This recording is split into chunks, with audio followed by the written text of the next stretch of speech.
Welcome to Module 1 of your home buying journey.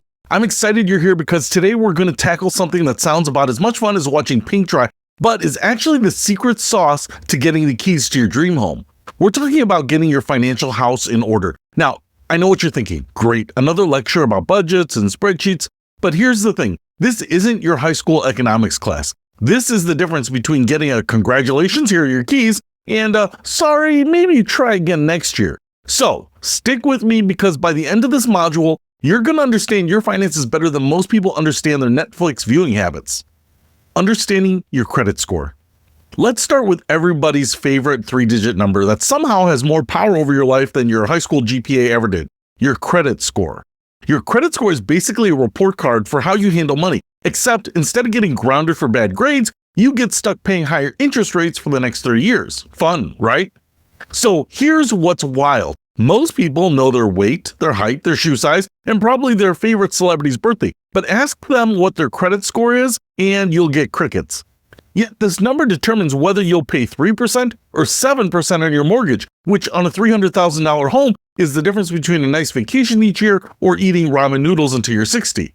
So what exactly is a credit score? Think of it as your financial reputation score. It ranges from 300 to 850. Kind of like a really harsh video game where 300 means you're financially dead and 850 means you're basically the LeBron James of money management.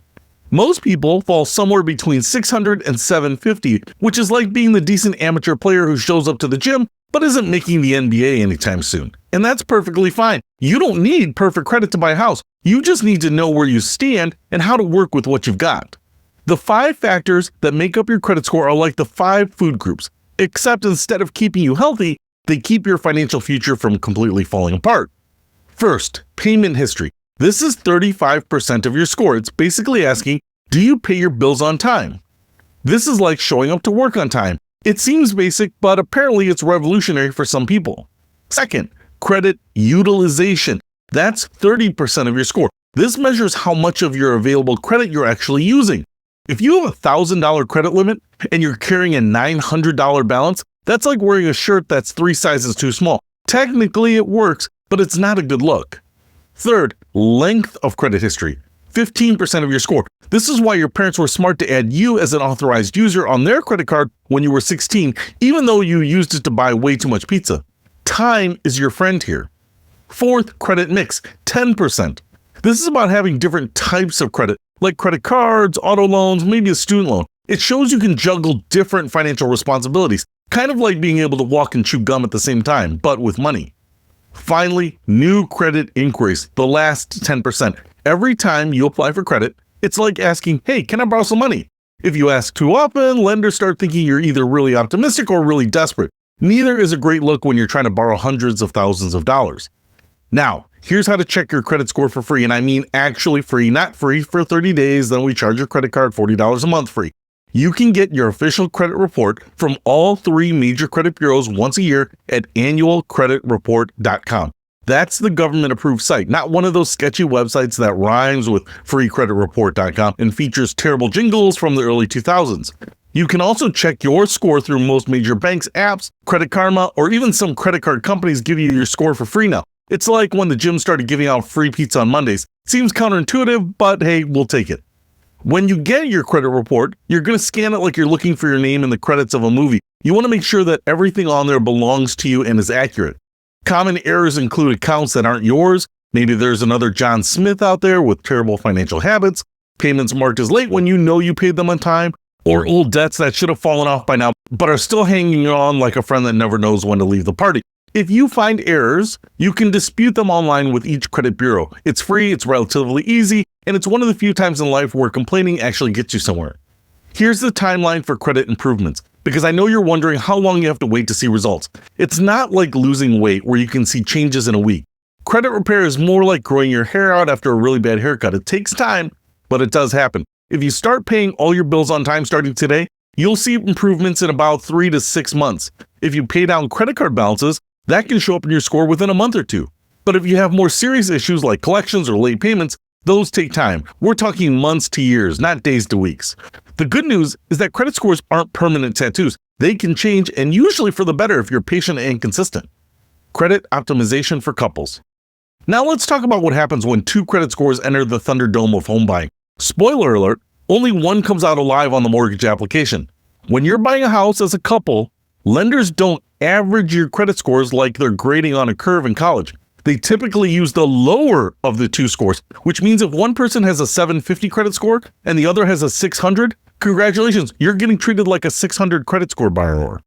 It's like being in a three-legged race where one person is a marathon runner and the other just learned to walk. You're only as fast as your slowest leg. So what do you do if one partner has credit that's more damaged than a shopping cart wheel? You have some options. Option 1, use only the higher credit score person on the application. This works great if that person also has enough income to qualify for the mortgage on their own. The downside is the other person's income doesn't count, which might mean qualifying for a smaller loan amount. It's like going to a restaurant and only one person gets to order, but hey, at least you get a better table.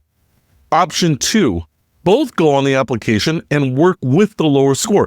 This means you might pay a higher interest rate, but you get to count both incomes, which could mean qualifying for more house. It's a trade-off between interest rate and buying power. Option 3, wait and improve the lower credit score first. This is the delayed gratification approach, which works great if you have time and discipline. It's like waiting for the perfect avocado. Frustrating, but worth it when it finally happens. If you decide to go with option 3, here are some strategies for building credit together. First, consider adding the person with the lower credit as an authorized user on the account of the person with the higher credit. This can help, but make sure the primary account holder has excellent payment history because bad habits are contagious when it comes to authorized user accounts. You can also tackle debt together strategically. If you have extra money to put toward debt, run the numbers to see whether paying off the lower credit score person's debt gives you a better return on investment than paying off the higher credit score person's debt. And please, for the love of all that is holy, do not open new credit accounts together right before applying for a mortgage. I've seen couples think they're being smart by getting a new credit card to help with moving expenses, only to tank their credit scores right before the most important credit application of their lives. It's like deciding to get a face tattoo the day before the job interview. The key is communication and strategy. Sit down, look at both credit reports together, make a plan, and stick to it. Think of it as couples therapy, but with spreadsheets and credit scores instead of feelings and childhood trauma. Budgeting for home ownership. All right, let's talk about everyone's favorite topic, budgets.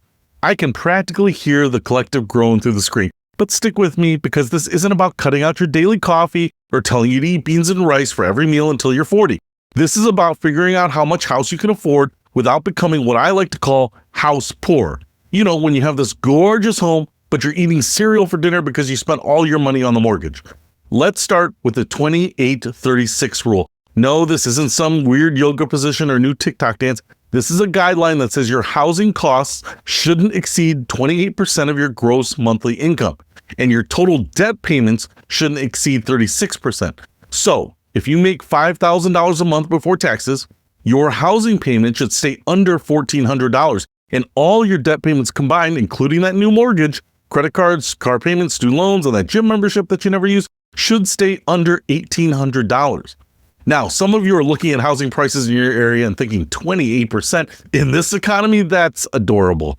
And you're not wrong. In many markets, following the 28% rule strictly would mean buying a house that's smaller than most people's walk-in closets. But here's the thing about rules. They're guidelines, not laws. You can go higher, but you need to be smart about it and understand the trade-offs. Maybe you can comfortably handle 35% if you don't have any other debt. Maybe you live in an area with low property taxes or have stable income. Just don't kid yourself into thinking you can handle 50% because you hardly ever eat out anyway. Let's talk about the hidden costs of homeownership, because the mortgage payment is just the beginning. It's like buying a boat. The purchase price is just the entry fee to a much more expensive club. You've got property taxes, which vary widely depending on where you live. In some states, property taxes are like a gentle suggestion. In others, they're like a monthly mugging by your local government. Then there's the homeowner's insurance, which protects your house from everything except the things that are most likely to actually happen to it. It's like an umbrella that only works when it's not raining. Don't forget about maintenance and repairs. Your house will need things fixed, and it will choose the most inconvenient and expensive times to break down. Your water heater doesn't care that you just spent your emergency fund on Christmas presents. It's going to die on December 26th anyway because it has no soul. A good rule of thumb is to budget about 1 to 3% of your home's value annually for maintenance and repairs. On a $300,000 house, that's $3,000 to $9,000 a year, or $250 to $750 a month. Yes, every month, even when nothing breaks, because you're saving up for when everything breaks all at once. You also have utilities, which might be higher than what you're paying in your apartment because houses are generally bigger and less energy efficient than newer rental units. And if you're moving from an apartment to a house, you might need to buy things like a lawnmower, unless you're planning to convince your neighbors that you're going for the natural prairie look. Here's how to create a realistic home buying budget. Start with your current monthly income and expenses. So you've got to be honest here. This isn't the time to pretend you only spend $50 a month on food because you meal prep once every 6 months. Calculate what you're currently paying for housing and see how much more you could reasonably handle. If you're paying $1,200 a month in rent and you think you could handle $1,800 for a mortgage payment, that gives you $600 more to work with. But remember, the mortgage payment includes more than just the loan payment. It includes property taxes, insurance, and possibly PMI, which we'll talk about in the next module. It's like ordering a burger and finding out fries and drinks cost extra, except the fries cost $300 a month. Finally, let's talk about emergency funds. You need one before you buy a house, and you need to rebuild it after you buy a house. Aim for 3 to 6 months of expenses, including your new housing costs. I know, you're thinking, I need money for a down payment, closing costs, moving expenses, and an emergency fund. What am I, Jeff Bezos? But here's the thing, buying a house when you're financially stressed is like bungee jumping with a rope that's probably the right length. It might work out fine, but the consequences of being wrong are pretty severe. The good news is you don't have to have everything perfect before you buy. You just need to have a solid plan and realistic expectations. And if that means waiting another year to save more money or paying down some debt first, that's not failure, that's just being smart. Your future self will thank you when you're sitting in your house, comfortably making your mortgage payment instead of lying awake at night wondering how you're going to make it through the month. Wrap up. Congratulations, you just completed the financial foundation of your home buying journey. You now understand your credit score better than most people understand their own Netflix recommendations. You know how to navigate credit as a couple without ending in a fight, and you have a realistic budget that won't leave you eating instant noodles for the next 30 years. Here's what I want you to do before we move on to Module 2. First, check your credit score if you haven't already. Second, if you're buying with a partner, have that slightly awkward but very necessary conversation about both of your credit situations. And third, create a realistic budget that includes all of the hidden costs we talked about. Remember, getting your financial house in order isn't the most exciting part of buying a home, but it's the most important. It's like doing stretches before a workout. Boring, but it prevents you from getting hurt later. In Module 2, we're going to dive into mortgages, down payments, and that mysterious thing called PMI. Trust me, it's going to be way more interesting than it sounds. I'll see you there.